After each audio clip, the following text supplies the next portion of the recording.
Jika kalian menjadi hamba Allah yang wahid, yang mentauhidkan Allah, pasti menang. Ini Pak.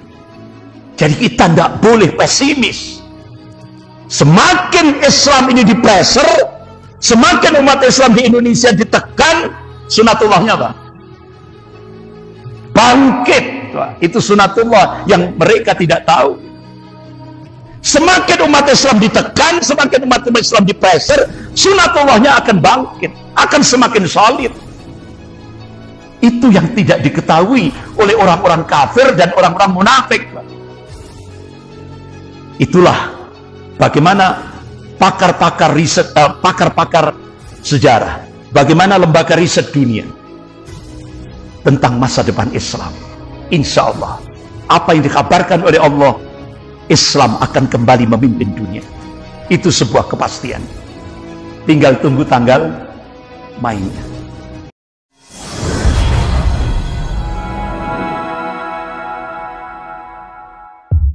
Bapak-bapak, ibu yang dirahmati Allah, itulah yang dikabarkan oleh Allah dan Rasulnya. Nah sekarang, bagaimana kabar yang dikabarkan oleh Rasulullah SAW tentang masa depan Islam? Kalau tadi Allah sudah mengabarkan masa depan ada di tangan Islam, pasti itu Pak. Nah sekarang bagaimana? Rasulullah SAW 1442 tahun yang lalu Rasulullah mengabarkan. Kalau Rasulullah SAW, Inna Allah yab'athu li hadhil ummah ala ra'si kulli mi'atin sanatin mayujaddidu laha dinaha. Rawahu Abu Dawud. Sesungguhnya Allah akan memunculkan di tengah-tengah umat ini, dalam setiap penghujung 100 tahun, seorang al-mujaddid, pembaharu di dalam agama. Ini sebuah kepastian. Masya Allah, Imam Ahmad bin Hanbal rahimahullah, beliau akhirnya mencari hadis-hadis yang sahih dalam kutubus sittah dengan matan hadis yang sama. Apa? Al-Mujaddid. Alhamdulillah beliau temukan hadis-hadis sahih itu. Hanya beliau teliti, beliau kaji secara dalam. Hanya beliau mengambil satu khulasah, kesimpulan. Mujaddid yang pertama, Khalifah Umar bin Abdul Aziz rahimahullah, cucunya Khalifah Umar bin Khattab radhiyallahu anhu. 100 tahun lagi, mujaddid yang kedua, gurunya Imam Ahmad. Siapa? Imam Syafi'i rahimahullah. Kemudian 100 tahun lagi, ini yang ulama-ulama ahlu sunnah mencoba melakukan hitungan matematis. Dan ini pernah diungkap oleh Ustadz Bahtiar Nasir. Yaitu diprediksi 2024. Hanya Allah yang tahu. Nah, bapak-bapak, ibu-ibu yang dirahmati Allah, Syekh Dr. Abu Bakar Al-Awawidah, beliau adalah wakil ketua Rabitah Ulama Palestina di Bilad Syam. Selama di penjara Israel, beliau mencoba untuk mengkaji kitab-kitab. Di samping pijakannya Al-Quran dan hadis, akhirnya beliau mengambil satu kesimpulan. Insya Allah, berdasarkan nas-nas syar'i, pemantik awal Sofatu Islamiyah, kebangkitan Islam global, Allah akan munculkan dari arah timur, Indonesia. Akhirnya apa resikonya? Kedua mata beliau disinar sampai buta ketika di penjara Israel. Fisiknya disiksa, tapi beliau bertahan. Qadarullah sampai selesai masa tahanan di penjara Israel. Begitu keluar dari penjara Israel, beliau bercita-cita ingin menyampaikan hasil kajian beliau, hasil riset beliau selama di penjara Israel. Alhamdulillah, qadarullah, Allah mudahkan perjalanannya dari Palestina ke Indonesia. Tepat bulan Juli 2015 diterima di Masjid Jogogarian, Yogyakarta. Akhirnya beliau sampaikan hasil kajian, hasil riset beliau ini, Syekh Dr. Abu Bakar Al-Awawidah. Insya Allah, pemantik awal kebangkitan Islam global, Allah akan munculkan dari Indonesia. Sampai beliau meneteskan air mata. Wahai umat Islam Indonesia, genapi syarat-syaratnya supaya kalian layak dipilih oleh Allah untuk menjadi pemantik awal kebangkitan Islam global yang puncaknya Allah takdirkan di Baitul Maqdis. Itu puncaknya. Puncak kemenangan Islam di akhir zaman. Masya Allah, ternyata gayung bersambut, Pak. Bapak-bapak, ibu yang dirahmati Allah.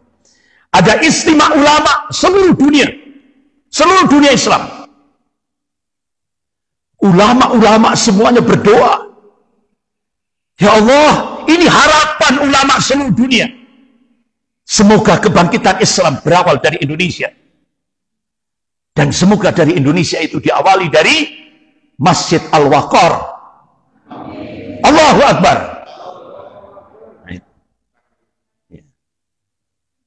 Jadi ini harapan ulama. Akhirnya perwakilan dari istimewa ulama seluruh dunia itu terbang ke Jakarta. Menemui Gubernur DKI, Pak Anies Baswedan. Insya Allah, diprediksi 2024, pemantik awal kebangkitan Islam global, Allah akan munculkan dari Indonesia.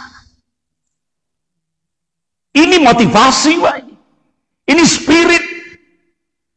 Makanya kita harus punya mental menang, jangan sampai punya mental kalah. Dalam kondisi seperti ini kita kan mental kalah banyak. Kita harus punya mental menang. Buktinya apa? Allah ingatkan dalam surah Al-Imran ayat 139. Allah berfirman, A'udzubillahi minasyaitonir rajim. Wala tahinu wala tahzanu wa antumul a'launa in kuntum mu'minin. Jangan kamu merasa lemah. Dilarang sama Allah. Jangan kamu pesimis. Jangan kamu merasa inferior, merasa rendah. Tidak boleh sama Allah. Wala tahzan. Jangan kamu sedih. Dilarang sama Allah. Tidak boleh sedih. Ya. Wa antumul a'launa. Sesungguhnya kamu itu tinggi, kata Allah. Coba. Allah gunakan kata-kata a'la. A'la itu kan isim tafdil. Artinya yang disifati oleh ayat itu bisa tinggi, bisa unggul. Pertanyaannya, kapan umat Islam di Indonesia itu bisa unggul, bisa tinggi, bisa punya al-izzah, kewibawaan? Allah sampaikan, Allah kabarkan kuncinya, in kuntum mu'minin. Jika kalian beriman kepada Allah, jika kalian menjadi hamba Allah yang wahid, yang mentauhidkan Allah, pasti menang. Ini, Pak. Jadi kita tidak boleh pesimis. Semakin Islam ini dipreser, semakin umat Islam di Indonesia ditekan, sunatullahnya apa? Bangkit. Itu sunatullah yang mereka tidak tahu.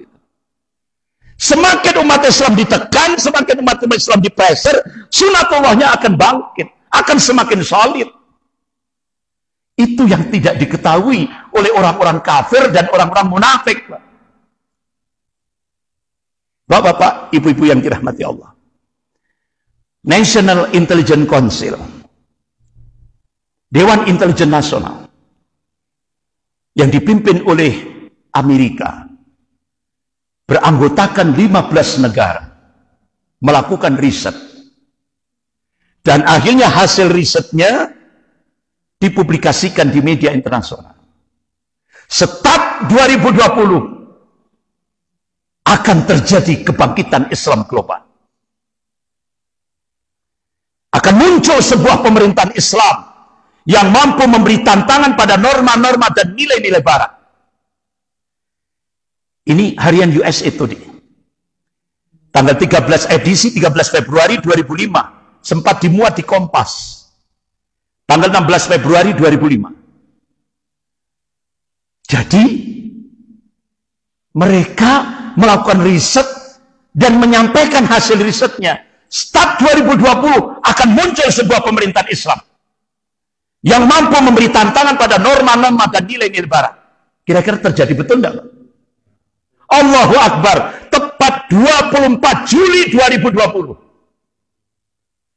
Presiden Turki Tayyip Erdogan meluncing Hagia Sophia. digunakan untuk sholat Jum'ah pertama kali. Dengan jargon dari Hagia Sophia ke Masjidil Aqsa. Sehingga akhirnya negara-negara yang tergabung dalam National Intelligence Council semuanya meriang. Marah. Apa jawaban Presiden Turki Tayyip Erdogan?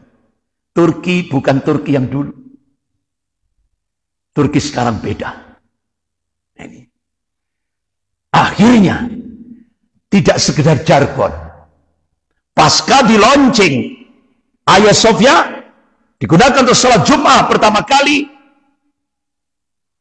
Pasca itu, pada acara itu, Presiden Tayyip Erdogan mengundang pemuda Islam dari Aceh, Darussalam, untuk membacakan tilawah Al-Quran. Kenapa? Karena mengingatkan sejarah bahwa Aceh Darussalam itu masuk wilayah kekhalifahan Turki Utsmani. Itu. Sehingga akhirnya pasca di launching Hagia Sophia, Presiden Turki Tayyip Erdogan mengundang pemimpin Harakatul Muqawamah Al-Islamiyah Ismail Haniyeh datang ke Turki. Sehingga akhirnya negara-negara yang tergabung dalam National Intelligence Council, 15 negara ini meriang semua. Jadi ini yang menggetarkan negara-negara barat. Apalagi sekarang pesawat drone yang paling super canggih seluruh dunia itu milik Turki. Bahkan Allah tunjukkan kekuasaannya pasca di launching Hagia Sophia. 8 pemuda Islam dari alumni ITB diminta oleh Presiden Turki Tayyip Erdogan untuk mencari ladang gas di Turki. Alhamdulillah. Ditemukan ladang gas terbesar. Pertama, kurang lebih sekitar 350 juta meter kubik.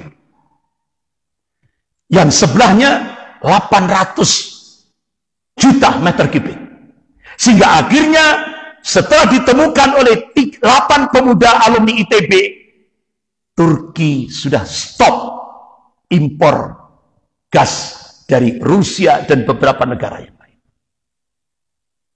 Inilah keberkahan yang Allah berikan ketika Presiden Tayyip Erdogan mampu merubah Turki hampir 50 tahun. Dari sekuler ekstrem menjadi Islami. Akhirnya Prof. Didin Hafidudin, Rektor Ibnu Khaldun Bogor, terbang ke Turki, tanya langsung kepada Presiden Turki Tayyip Erdogan, apa kuncinya? Beliau sampaikan, perubahan 50 tahun itu, kunci yang pertama, gerakan sholat subuh berjamaah. Yang kedua, gerakan infak sedekah. Yang ketiga, jalinan silaturahim antara umara dengan ulama, antara ormas-ormas Islam. 3 inilah yang dibangun oleh Presiden Turki Tayyip Erdogan. Sementara begitu kita melihat Indonesia, paradoks. Kalau Turki dari sekuler ekstrem jadi Islami. Indonesia dari Islami menjadi sekuler. Kebalikan daripada Turki. Makanya ada 2 foto yang paradoks. Yang itu sempat jadi viral di media sosial. Foto yang sebelah kanan itu foto Presiden Turki ketika ziarah di makamnya Muhammad Al-Fatih. Yang pertama kali menaklukkan Konstantinopel, Istanbul, Turki. Kemudian foto sebelah kiri, itu foto Presiden Indonesia ziarah di makamnya Mustafa Kemal Atatürk. Manusia yang paling dilaknat oleh Allah. Mustafa Kemal Atatürk. Yaitu manusia yang jasadnya, jenazahnya ditolak oleh bumi. Makanya sampai sekarang, Pak, jenazahnya tidak bisa nempel bumi. Makanya pemerintah Turki akhirnya menggergaji batuan onik, ditaruh di tengah-tengahnya. Makanya kalau ada orang mau ziarah ke Mustafa Kemal Atatürk, dia harus pakai pengharum. Artinya minyak wanginya itu karena apa? Bau mayatnya itu masih menyengat. Itulah adab Allah kepada Mustafa Kemal Atatürk. Nah, presiden kita ziarah ke Mustafa Kemal Atatürk untuk diamalkan di mana, Pak? Di Indonesia. Na'udzubillah min dzalik. Nah, ini. Bapak-bapak, Ibu yang dirahmati Allah. Saya lanjutkan, saya persingkat, Pak. Lembaga riset dunia, the Pew Forum on Religion and Public Life, melakukan riset. Jadi diprediksi proyeksi 2010 sampai 2050. Jumlah pemeluk Islam akan meningkat drastis 73%. Ini lembaga riset ini milik golongan kafir, bukan milik muslim. Jadi dia memprediksi 2010 sampai 2050 perkembangan Islam naik drastis 73%. Eropa 50-50, 50% muslim, 50% non-muslim. Bahkan diprediksi 2050 jumlah penduduk muslim terbesar seluruh dunia tidak lagi Indonesia. Mana, Pak? India. Jadi Indonesia nanti dilompati. Jadi jumlah penduduk muslim terbesar seluruh dunia nanti India. Baru ranking kedua Indonesia. Ini prediksi dari lembaga riset dunia The Pew Forum on Religion and Public Life. Bahkan 2070 diprediksi Islam akan menjadi agama terbesar seluruh dunia. Berarti bapak-bapak, ibu yang dirahmati Allah, lembaga-lembaga riset milik golongan kafir ini percaya masa depan milik umat Islam. Nah, kalau ada umat Islam nggak percaya, itu kebangetan itu sudah, Pak. Orang kafir percaya masa depan itu Islam akan kembali memimpin. Ini palingan loh, Pak, ini, Pak. Pakar sejarah yang ternama di seluruh dunia ini, yang namanya Arnold Toynbee. Pernah saya sampaikan di masjid ini. Tahun 54 dia melakukan riset. Hanya hasil risetnya dibukukan. Bukunya jadi bestseller. Judulnya Civilization on Trial, ujian atas peradaban. Jadi dia katakan peradaban Islam akan menjadi ancaman terbesar bagi kapitalisme. Komunisme internasional akan tumbang. Kapitalisme Amerika akan tumbang. Dunia Islam akan bangkit. Karena mereka memiliki keyakinan. Apa keyakinan kalau bahasa kita? Akidah. Dan spiritualitas yang kuat. Masyarakat Islam tidak mempercayai riba. Mereka tidak percaya bunga pinjaman. Dan akhirnya Pak, dia mengakui nanti Islam situasi global dapat membangunkannya untuk sekali lagi mengambil dominasi. Artinya apa? Arnold Toynbee, pakar sejarah Britania, menulis dunia Islam akan kembali menguasai dunia ini. Tapi di ujung tulisannya, dia menyatakan bahwa dia seorang kafir yang kafah. Apa, Pak? Dia berdoa, semoga ini tidak terjadi. Berarti doanya orang kafir yang kafah, dia tunjukkan kebenciannya terhadap Islam. Semoga ini tidak terjadi. Berarti kan dia ngakui bahwa dia seorang kafir yang kafah. Ini. Nah, bapak-bapak, ibu yang dirahmati Allah. Itulah bagaimana pakar-pakar riset, pakar-pakar sejarah, bagaimana lembaga riset dunia tentang masa depan Islam. Insya Allah, apa yang dikabarkan oleh Allah, Islam akan kembali memimpin dunia. Itu sebuah kepastian. Tinggal tunggu tanggal mainnya. Nah, sekarang bagaimana tantangannya? Nah, Rasulullah mengabarkan secara rinci di dalam kitab Al-Bidayah wa Nihayah yang ditulis oleh Al-Imam Ibnu Katsir rahimahullah. Bahkan sudah diterjemahkan dalam bahasa Indonesia, judulnya huru-hara di akhir zaman. Apa-apa yang akan terjadi sebelum yaumil kiamah, ini rinciannya, Pak. Jadi rotok ruwet ini, Pak. Kalau dilihat ruwet ini. Tapi enggak, ini sistematis. Ya kan? Tantangan begitu rinci sekali. Nah, Bapak, Ibu-ibu, kalau bisa punya bukunya itu. Huru-hara, judulnya huru-hara di akhir zaman. Jadi kitab Al-Bidayah wa Nihayah yang ditulis oleh Al-Imam Ibnu Katsir rahimahullah, ada lagi, lebih rinci lagi, itu ditulis oleh ulama Madinah Al-Munawwarah. Judulnya sudah diterjemahkan dalam bahasa Indonesia, Ensiklopedi Yaumil Kiamah. Rinci. Ini rinciannya. Jadi rincian ini, itulah tantangan umat ke depan. Apa hikmah yang bisa kita ambil? Dengan Rasulullah menyampaikan apa-apa yang belum terjadi, tapi Rasulullah sudah memberikan kabar. Tujuannya apa? Supaya umat Islam tidak menjadi mangsa bagi musuh-musuhnya. Nah, pembahasannya tidak bisa pagi hari ini. Insya Allah pembahasan tantangan umat bulan depan. Insya Allah kalau ada Ahad ke-5. Saya kira gitu, karena habis ini saya terus meluncur ke Masjid Taqwa di Tumpang, Pak. Jadi sedang ditunggu di sana. Saya kira gitu. Kita akhiri dengan doa kafarat majelis. Astaghfirullahaladzim. Subhanakallahumma wa bihamdik. Asyhadu an la ilaha illa anta astaghfiruka wa atubu ilaik. Wabillahi taufiq wal hidayah. Wassalamualaikum warahmatullahi wabarakatuh.